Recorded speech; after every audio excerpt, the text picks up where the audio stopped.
और मैं दावे के साथ कहना चाहता हूँ, तोड़ देगा सरकार ये लोग, बहुत तिलमबाज है ये लोग। ऐसा ऐसा ऑफर देता है ना पब्लिक को, नेताओं को, 1 दिन 2 दिन 3 दिन टूट जाएगा।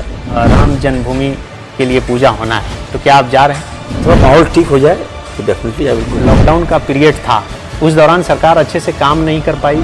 साइकिल चलाने वाले को अब जहाज पकड़ा दीजिएगा तो कहीं ना कहीं जाके धौंस देगा ना। क्या इरफान अंसारी से भी बीजेपी के लोगों ने संपर्क किया था? भाजपा में उतनी हिम्मत नहीं है। विधानसभा चुनाव में देखिए, अभी तक पता नहीं चल पाया 31वां कौन।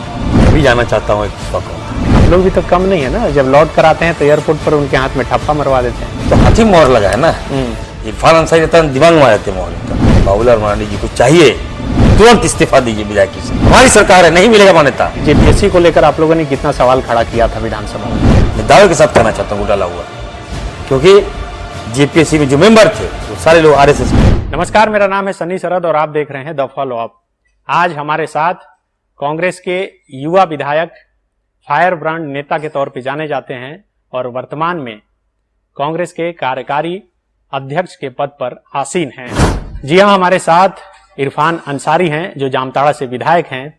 इरफान अंसारी अपने काम से कम और अपने बयान से अधिक जाने जाते हैं। इरफान अंसारी जी, बहुत बहुत स्वागत है आपका। ये ऐसा आपने कहा कि काम से कम, काम से ज्यादा जाने जाते हैं। अच्छा। मैं बहुत काम करता हूँ, जनता ने मुझे दोबारा विधायक बनाया काम के एवज पर। बयान से कोई विधायक नहीं बनता दोबारा। लेकिन आपके जो बयान रहते हैं वो हमेशा सुर्खियों में रहते हैं और बयान की वजह से ही, काम की वजह से आप जामताड़ा में और बयान की वजह से देश स्तर पर जाने जाते हैं। जी, ये बोलिए आप। हाँ, अच्छा, अभी 25 अगस्त को राम जन्मभूमि के लिए पूजा होना है। आपने कहा था कि पहली ईंट आप ही रखने जाएंगे, तो क्या आप जा रहे हैं? देखिए, मैं कोविड को लेकर अभी हमारी सरकार ने मुझे क्वारंटाइन में रखा है। कोई यहाँ से कोई बाहर जाएगा तो वापसी में उसको क्वारंटाइन कर दिया जाता है। अभी बाबूलाल मरांडी जी को भी क्वारंटाइन कर दिया है। तो मेरा एक एक दिन अगर मैं घर में रहूं तो हजारों लोगों की जो समस्या है निदान नहीं हो पाएगा। तो थोड़ा माहौल ठीक हो जाए। पिछले दिनों एक मीडिया में इंटरव्यू देते हुए आपने कहा कि मैं एमबीबीएस हूं और किसी मैट्रिक फेल को स्वास्थ्य मंत्री बना दिया जाता है, तो क्या इसका असर कुछ पड़ा? मैंने नहीं कहा, लोगों ने कहा कि राज्य का दुर्भाग्य है जब एक एमबीबीएस डॉक्टर, एक एमडी डॉक्टर है, तो उसको स्वास्थ्य मंत्री ना देकर आप एक मैट्रिक वाले को या नॉन मैट्रिक है उसको स्वास्थ्य मंत्री दे दिया गया। तो कहीं ना कहीं जनता का मांग था, लेकिन मैंने कहा कि नहीं, ये मुद्दा नहीं है, अभी ये मुद्दा नहीं होना चाहिए। अभी कि हम कोरोना से कैसे लड़ें, इस महामारी से कैसे लड़ें, अभी तो हम काफी मदद भी कर रहे हैं। हमारे जो मंत्री हैं उसको भी मैं सपोर्ट कर रहा हूँ। लेकिन समय तो काफी मिला ना। अच्छा कर सकते थे, हम ये कहेंगे कि अच्छा हम लोग और कर सकते थे। लेकिन दूसरी बात ये भी है, मैं कहूँगा कि अगर आप साइकिल चलाने वाले को आप जहाज पकड़ा दीजिएगा तो कहीं ना कहीं जाके धौंस देगा ना, एक्सीडेंट कर देगा जाके। तो ये मेरा अंदरूनी मामला है, इसको आप लोग कोर्ट नहीं कीजिएगा। नहीं तो मुझे ऐसा लगता है इरफान अंसारी आज पहली बार बात करने में थोड़ा सा हिचकिचा रहे हैं। कौन है जो साइकिल चलाने वाला है और जिसे हवाई जहाज दे दिया? क्या नहीं, ऐसा नहीं, मैं कह रहा हूँ, मैं अपना थॉट बता रहा हूँ। अच्छा, कि लोग जो सोचते हैं ना, देखिए राज्य बना हुआ 20 साल हो गए, 18 साल भाजपा ने राज्य को चलाया नहीं, ये कहिए कि बेरहमी से लूट लिया इन लोगों ने। 5 साल तो एक्सट्रीम कर दिया। लेकिन इतिहास में जो आपकी सरकार थी निर्दलीय वाली, वही शुमार है लूटने में। ये देखिए, ये तो इन लोगों के पास एक मुद्दा रह गया, उसी मुद्दे को ये लोग पब्लिक में लाते हैं और अपना श्रेय ले जाते हैं और अपनी सरकार बना लेते हैं। जनता को लगता है कि नहीं, हजारों हजार लूट लिया। अरे लूटने वाला तो भाजपा है। क्या अर्जुन मुंडा, बताइए, क्या यूएस में जाके गोल्फ खेलेगा? क्या आदिवासी नेता आपको इसीलिए नेता बनाया था क्या जनता? क्या भाई बहन क्या गोल्फ खेलते थे क्या? ये तरीका सही नहीं है। आखिर मंत्रिमंडल विस्तार में ठीक ठाक समन्वय नहीं बैठ पाया? नहीं, देखिए अभी समय है और कोविड आ गया बीच में, सरकार को इस पर पहल करनी चाहिए। मैं तो ये कहूंगा कि अब तक तो सरकार को मालूम चल गया होगा, सरकार चला रहे हैं, जनता को बहुत उम्मीद है हम लोगों से कि जो काम 18 साल में नहीं हुआ वो अब होगा। तो हमारे जो मुख्यमंत्री जी हैं वो काफी गंभीर है और वो अच्छा काम भी कर रहे हैं। इस पर मतलब विचार होना चाहिए मंत्रिमंडल पर। बिल्कुल, मैं कहूंगा कि सरकार को सोचना चाहिए और मुख्यमंत्री जी सोचेंगे हमारे, वो देखते हैं वो। अच्छा, इसी कोरोना संकट के बीच मध्य प्रदेश और राजस्थान के बाद झारखंड में भी ऑपरेशन लोटस को लेकर चर्चा हुई। इस चर्चा की शुरुआत कोई और नहीं बल्कि आपके ही जो प्रदेश अध्यक्ष हैं, मंत्री हैं, रामेश्वर उरांव ने की है। उन्होंने कहा कि कई विधायकों से कांग्रेस के संपर्क किया गया। क्या इरफान अंसारी से भी बीजेपी के लोगों ने संपर्क किया था? अगर किया था तो कितने का ऑफर दिया था? देखिए, मैं कहना चाहता हूं कि मेरी लड़ाई जो है भाजपा से ही रही है हमेशा। अध्यक्ष जी का जो बयान आया है, तो ये हमें नहीं लगता है कि इस परिप्रेक्ष्य में सही बयान था उनका। मेरी वार्ता उनसे हो गई है, मैंने उनको कहा भी था कि सर, आप ये जो बयान था ये नॉन पॉलिटिकल लगा हमको, ये पॉलिटिकल बयान नहीं लगा। मैंने सर को कहा ये बात, या हम लोग पर डोरा डाला तो सारे विधायक अभी शंका में है, किस पे डोरा डाला गया, कौन है वो विधायक, लोग जानना चाह रहे हैं, जनता जानना चाह रही है। शक की निगाह से हर किसी को बिल्कुल शक की निगाह। और हमको लगता है कि अब तो भाजपा वाले लोटस को नाम पे यहाँ भी झारखंड में भी डोरा डाल रहे हैं। बाबूलाल इस बीच चले भी गए अमित शाह से मिलने के लिए। बिल्कुल, तो कहीं ना कहीं मुझे लगता है कि अध्यक्ष जी से मेरी बात हुई है। उन्होंने कहा कि इन नामों का खुलासा वो करेंगे, जल्द करेंगे। आपसे संपर्क किया गया था? देखिए, मैंने कहा ना कि भाजपा में उतनी हिम्मत नहीं है कि इरफान अंसारी से संपर्क करें। मेरी तो लड़ाई भाजपा के साथ है, आप देखिए, तो ऐसे में कैसे। और अच्छा, इस बीच जो राजनीतिक के जानकार हैं उन्होंने यह भी कहा कि कांग्रेस का यह बयान जो है हेमंत सोरेन सरकार को ब्लैकमेलिंग करने के लिए दिया गया है। देखिए, हेमंत सोरेन जी जो है कोई बहुत अनुभवी हैं और उनकी जवाबदेही है सबको लेके चलना, सारे विधायकों को लेके चलना उनकी जवाबदेही है। एक मुख्यमंत्री 45 विधायक को मैनेज नहीं कर सकता है क्या? आराम से कर सकता है, कौन बड़ी बात है। विधायकों का क्या गिरवांश है? पदाधिकारी को लाना, अपने मन मुताबिक पदाधिकारी वहां काम करना, गरीब का काम करना, लेकिन इरफान जनता का काम करना, यही नेताओं का मांग है। लेकिन इरफान जी मैनेज सही से नहीं कर पा रहे हैं, इसलिए ना सवाल उठ रहा है। राज्यसभा चुनाव में देखिए, अभी तक पता नहीं चल पाया 31वां कौन था। देखिए, आप ऐसा बात पूछिएगा हमसे तो हम क्या बताएंगे। वो मैं भी जानना चाहता हूँ 31वां कौन था, वो व्यक्ति कौन है। तो कहीं ना कहीं घर का भेदी नहीं। देखिए, हमने कहा ना कि हमारे जो मुख्यमंत्री जी जो है ना, हेमंत सोरेन जी, वो कोविड को लेकर काफी चिंतित है और भाजपा वाला घर घुस रहा है। समझ गया ना? भाजपा को चिंता नहीं है कोविड से, इसको चिंता नहीं है कि लोग मर रहा है, मरने दो, इनको तो है सत्ता चाहिए इनको। अब मुख्यमंत्री जी को भी मैं कहूंगा, अब यू टर्न लीजिए, आप बोलिए मोदी जी मरवा रहे हैं लोगों को, आप अपने लोगों को संभालिए, नहीं तो ये लोग अमित शाह का डर दिखा रहा है।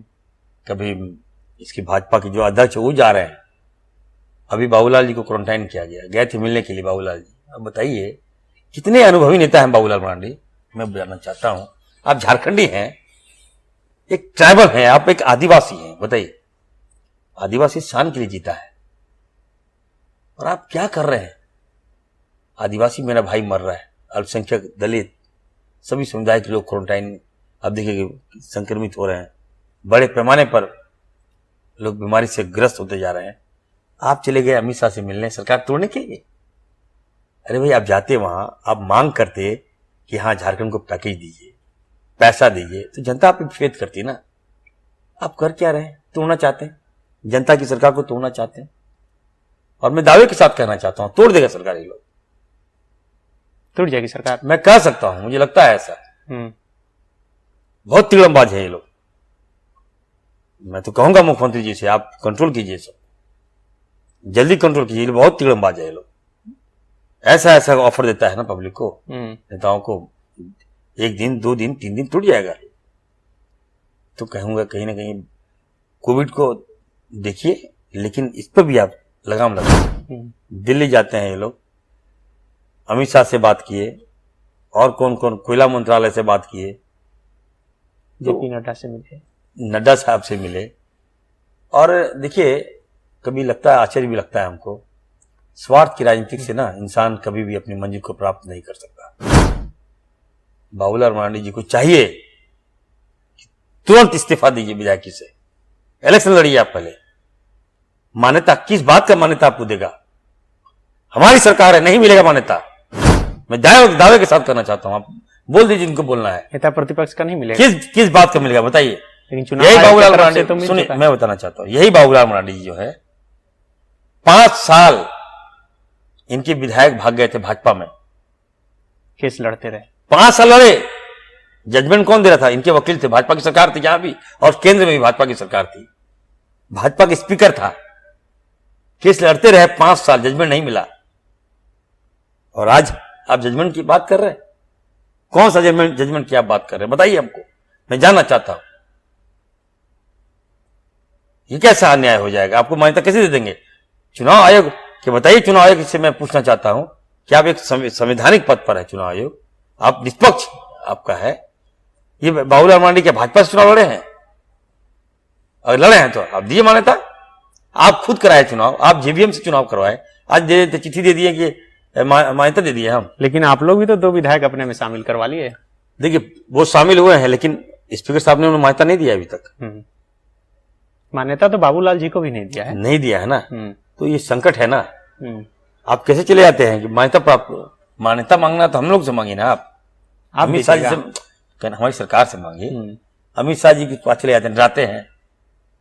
अब अमित शाह से आप नेता प्रतिपक्ष की आप मांग कर रहे हैं, क्या संदेश जा रहा है? कहने कि आप चाहते हैं कि नहीं अमित शाह जी हम लोग डराए, हमारे मुख्यमंत्री जी को डराए, लेकिन हमारे मंत्री को डराए, आप लोग हमारे विधायकों को डराए। आप लोग भी तो कम नहीं है ना, जब लौट कर आते हैं तो एयरपोर्ट पर उनके हाथ में ठप्पा मरवा देते हैं। देखिए, इससे पहले जब बाबूलाल जी गए थे, इससे पहले ही सरकार ने निर्णय ले लिया था कि हम लोग न किसी राज्य से जो लोग आएंगे उनको क्वारंटाइन करेंगे। वो 20 तारीख से प्रभावी था, लेकिन वो कल रात ही आ गए और उनके हाथ में मोहर लग गया, और इसको लेकर बीजेपी के नेता सवाल भी खड़े कर रहे हैं अब तो। नहीं, तो मैं तो देखिए, इनके अभी तो हाथी मोहर लगा है ना। इरफान अंसारी रहता दिमाग में मारे थे मोहर इनका, तो ना बंद कीजिए।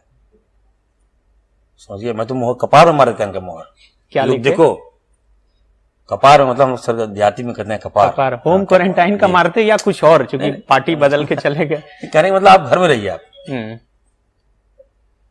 लोग कहे ना, ये लोग का शैतानी दिमाग है, बहुत दिमाग चलता है। पिछली सरकार जो थी, अभी जो चुनाव हुआ विधानसभा का, उसमें सबसे बड़ा मुद्दा एक बेरोजगारी और युवाओं का था। इरफान अंसारी कभी इस मसले पर नहीं कहते हैं। अभी देखिए, जेपीएससी को लेकर आप लोगों ने कितना सवाल खड़ा किया था विधानसभा में। इसी कोरोना संकट के दौरान जेपीएससी का परिणाम जारी हो गया। अब नियुक्ति का जो प्रोसेस है वह अंतिम चरण पर है। आप लोग कह रहे थे कि बहुत गड़बड़ी है, घोटाला हुआ है, लेकिन अब उसी लोग का नियुक्ति करने जा रहे हैं। देखिए, जेपीएससी के लिए हमारी सरकार काफी गंभीर है, और ये कब तक इस तरह करते रहेंगे, टालते रहेंगे हम लोग। युवाओं के साथ यदि खिलवाड़ होता रहे, समय चला जाता है, उम्र बढ़ती जा रही है लोगों का, तो ऐसे में कब तक विवादों में रहेगा जेपीएससी? मैं ये कहना चाहता हूं कि जेपीएससी से मेरा मांग है कि सरकार से मैं आग्रह करता हूं कि इस संस्था को कोई अन्य को दे दिया जाए। गड़बड़िया का नाम जेपीएससी है, घोटालों का नाम जेपीएससी है। युवाओं के साथ गद्दारी नहीं होना चाहिए। मैं युवाओं के साथ हूं, और जो भी मामले आ रहे हैं, लोग शंका की नजर से देखते हैं। बीडीओ, सीओ, डीएसपी शंका की नजर से देखते हैं। आपको मैं बताना चाहता हूं, आपने जो बात छेड़ी है जेपीएससी की नियुक्ति का जो मामला है, ये घोटाला हुआ है। इसमें मैं बोलना चाहता हूं, मैं दावे के साथ कहना चाहता हूं घोटाला हुआ है, क्योंकि जेपीएससी में जो मेंबर थे वो सारे लोग आरएसएस के हैं। इस राज्य का जेपीएससी घोटाला, मैं तो कहूंगा, सरकार से मैं मांग करता हूं कि अगर हो सके तो इसको रद्द कर दीजिए। एक भी अल्पसंख्यक डीएसपी नहीं हो सकता है राज्य में। मालूम है कौन छाट दिया? जो वहां मेंबर हैं उन लोगों ने छाट दिया। सारे अल्पसंख्यकों को नाम काटा कि नहीं, अल्पसंख्यक बच्चा डीएसपी नहीं बन सकता है। आंकड़ा निकालिए आप। अगर एजुकेशन सेंटर में भी अगर आप जात पात कीजिएगा तो क्या होगा? तो मुख्यमंत्री जी से आप इतना मिलते हैं तो ये सब बात बोलते नहीं हैं? देखिए, कोविड को लेकर हमें समय नहीं मिला, और लेकिन इसी कोविड में परिणाम जारी हो गया, वो लोग तो सिलेक्ट भी हो जाएंगे ना, फिर आपको बोलने से क्या फायदा? नहीं, देखिए ये बात है, आप लोग भी तो नहीं उठाए इस मामले को। हम लोग तो लगातार उठा रहे हैं। मीडिया में नहीं देते हैं आप लोग। कहीं ना कहीं हो सकता है कि मीडिया का बाल बच्चा को सिलेक्शन हो गया, चुप मार देता है मीडिया। मैं ये नहीं कहना चाहता हूँ कि आप कई और मीडिया हैं, कुछ ऐसे मीडिया भी हैं जो पैरवी करते हैं बच्चों का। जेपीएससी में उसका हो जाता है तो सच्चाई नहीं दिखाते हैं, लेकिन ये एपीएससी में जो नियुक्तियां हुई इसका है, मतलब आपके परिवार से कोई पास हुआ है इस बार, इसलिए चुप? नहीं, मैं वो बात नहीं करना चाहता। ये आपके ही मुख्यमंत्री जी ने कहा था कि हम भगवान से मनाते हैं कि जेपीएससी में मेरे परिवार से कोई पास ना हो, याद है ना? जी। तो मेरा सुनिए, एक गड़बड़ी तो हुई है और इसको सुधारेंगे भी हम लोग, थोड़ा समय दीजिए। और मैं मुख्यमंत्री से मिलूंगा और मैं कहूंगा कि जो जेपीएससी के जितने मेंबर हैं उसको तुरंत हटाइए और इसको एक निष्पक्ष बॉडी के साथ दे दीजिए इनको, ताकि बारों जो उंगली उठ रहा नहीं उठना चाहिए।